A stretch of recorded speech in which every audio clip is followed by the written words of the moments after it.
If you're anything like me, and by this I mean a huge Dragon Ball fan and lover of beat-em-up games, then you have no doubt been waiting impatiently for the release of Arc System Works' Dragonball FighterZ. FighterZ. FighterZ. Whatever. Since the trailer debuted at E3 2017. Also, if you're the sort of person to wait to see a few reviews of a game before you part with your hard-earned cash, then you have no doubt seen this. And the first thing I'm going to say about this game is that the mainstream reviews are wrong. Okay, now the IGN and GameSpot fanboys have dropped their dislikes and left the building, shall we have a little chat about why? So here it is folks, after nearly a year since the surprise announcement at E3, the Super Saiyan saviour of fighting games. Or so the hype machine would have you believe. Dragon Ball FighterZ is a 2.5D fighting game that really tries to emulate the action sense and adrenaline-fueled antics of its namesake, and for the most part, it succeeds. Featuring a roster of 24 fighters from various Dragon Ball story arcs, an original story, and more explosions than a Michael Bay fireworks party.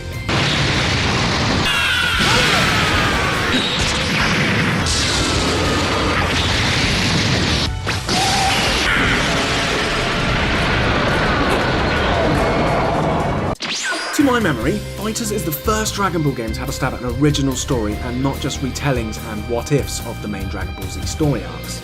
This got me really excited, not to mention the fact that Mr. Dragon Ball himself, Akira Toriyama, designed the new antagonist, Android 21.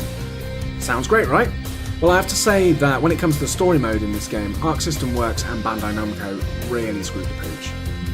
The story is told over 3 arcs, each one told from the perspective of one of 3 different groups of characters in the game. So you have the heroes, the villains, and the androids. Each arc tells a different story, so don't expect the perspectives to match up. Think of them as parallel realities or what-if stories. The story itself is fine, not amazing by any stretch of the imagination, but Dragon Ball fans will enjoy it for the most part. But I have to say, constantly hitting the A button after every single line of dialogue quickly became tedious and stopped the story being told in a fluid way. I found myself having to rhythmically press the A button to each sentence so that it all sounded organic.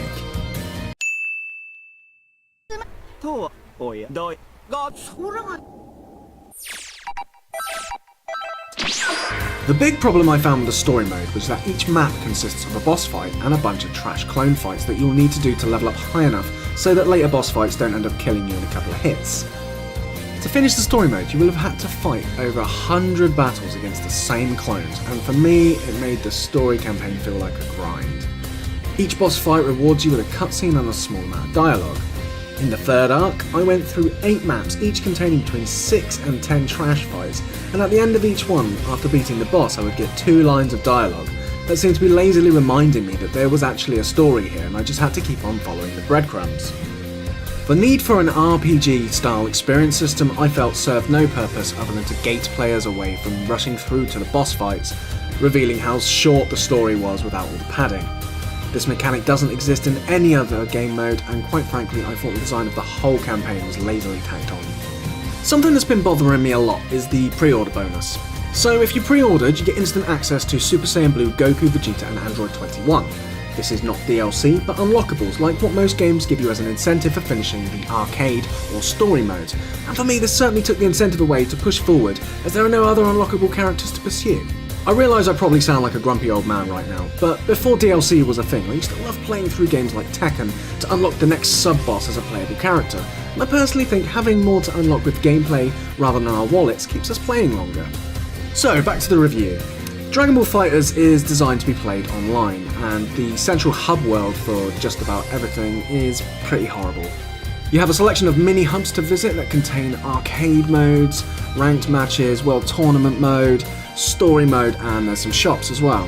There are a handful of lobbies that are pretty much always full depending on which region you want to play in, but seeing as the netcode is pretty poor, I wouldn't recommend straying too far from your own region. Before I go on, I should mention that there are loot boxes in the game for sale in the shops. No! But at the time of this review, they are pretty toothless, containing things like avatars, recolors for your fighters, emojis, that sort of thing. The currency is also given pretty liberally, but as this is a game as service model, this could change at any time. Only time will tell whether or not Bamco go full EA at a later date. Please don't. The thing I felt I had the biggest gripe about though was when Derp and myself tried to fight each other. We had to find a lobby with space for the two of us, no mean feat, and then start a ring, and then we discovered that instead of choosing our characters in the classic versus mode style, you have to create up to 10 decks of 3 fighters and switch between them as you see fit. We found this quite frustrating, and to be honest, it stopped us having more than just a handful of matches. So let's talk about the things that this game does really well. First up, graphics. So within seconds of starting a match, you'll see that this game is absolutely gorgeous, and it really captures the anime feel and look of the Dragon Ball universe. Tons of care to detail has been taken to make sure all the signature attacks honour the source material, and you really get a sense of the high-octane combat that you would expect from Dragon Ball. It's not just the characters or the many key blast attacks that are done well though, the backgrounds really feel alive, and I have to say this is the closest thing I've ever experienced to actually taking part in an episode of Dragon Ball Z. As good as it looks, it also sounds incredible. In terms of audio, everything is here that you could hope for. It's the little things like air whistling as a character gets punched off the camera and goes flying through a mountain, or the sound of a key blast attack exploding.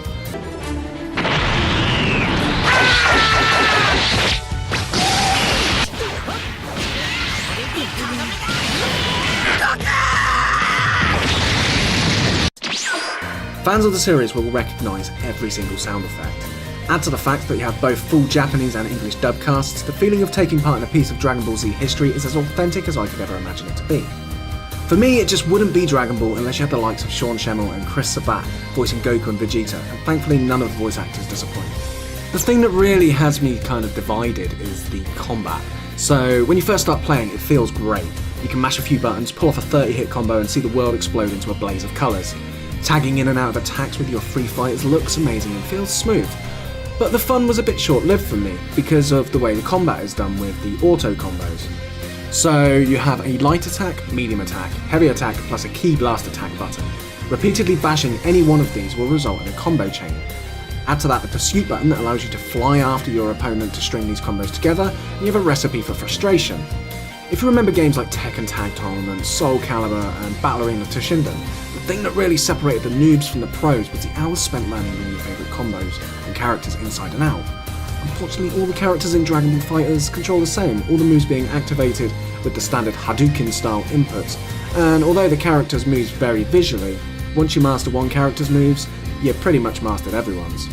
Not to say the gameplay isn't fun and exciting though. Combat can be intense, and although simplified too much for my tastes, there are manual combos you can learn plus floats and juggles, but it is a button masher's wet dream, and so far I've managed to beat high-ranking players in multiplayer who I had no right to be able to beat. Luck seems to be a factor as much, if not more than skill, and I feel this will hurt the game's longevity. There is no point spending hours in training or practice modes perfecting your favourite characters when you can just face roll the joypad and get the same results and look like you almost actually know what you're doing. All that aside though, this is a great game for beat 'em up casuals who want the quick gratification of smashing some buttons, seeing an awesome display of adrenaline-pumped anime fighting without actually knowing what the hell's going on. So the weird final score for Dragon Ball FighterZ is a 7 out of 10. Casual fans will probably love this game as it's super easy to pick up and play, but I felt that Arc System and Bamco went for style over substance, and I don't see this game having any long-term future once the next overhyped casual game is released. I love the fantastic graphics and sound, but the lazily constructed story modes and poor lobby design, plus over-simplistic mechanics held this game back from being great, and it's a real shame. It's not a bad game, it's just a bit of a disappointment. Disappointment!